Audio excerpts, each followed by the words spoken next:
एक शांत भारतीय गांव था जिसका नाम था भोजपुर, जहां रोज एक आदमी राज गांव के कुएं और पानी की हालत देखने जाया करता था। गांव वालों की जिंदगी में कुएं और पानी का बड़ा महत्व था और राज इसे सबसे बेहतर जानता था। लेकिन कुछ दिनों से कुआं और पानी लोगों के लिए चिंता का विषय बन गए थे।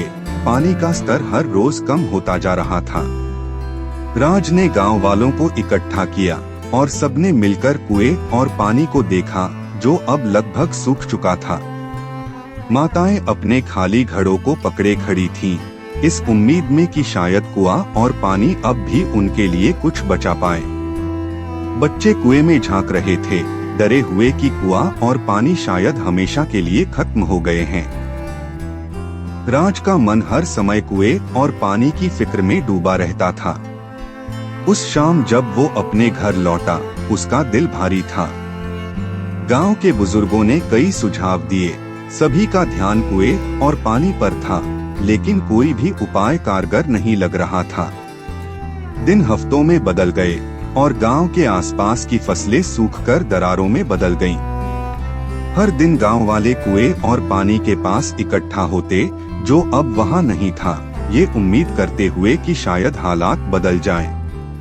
राज गांव वालों की चिंता से दबाव महसूस करता था और अक्सर कुएं और पानी के पास बैठकर चुपचाप किसी चमत्कार की प्रार्थना करता था।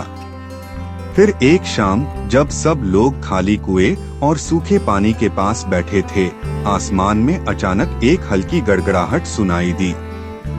सबकी नजरें ऊपर उठीं और राज का दिल खुशी से धड़क उठा जब बादल गहराने लगे। कुछ ही देर में पहली बूंदें गिरने लगीं, जिससे गांव में ठंडक और ताजगी की खुशबू भर गई। बारिश तेजी से बरसने लगी, जिससे कुआं और पानी फिर से जीवन से भर गया। राज ने देखा कि गांव वाले खुशी से झूम रहे थे, उनके चेहरे राहत से दमक रहे थे। कुआं और पानी अब ताजा बारिश से लबालब भर गए थे, जिसने गांव को नई उम्मीद दी। अगली सुबह राज फिर से कुएं और पानी को देखने गया, जो अब पूरी तरह से भर चुका था।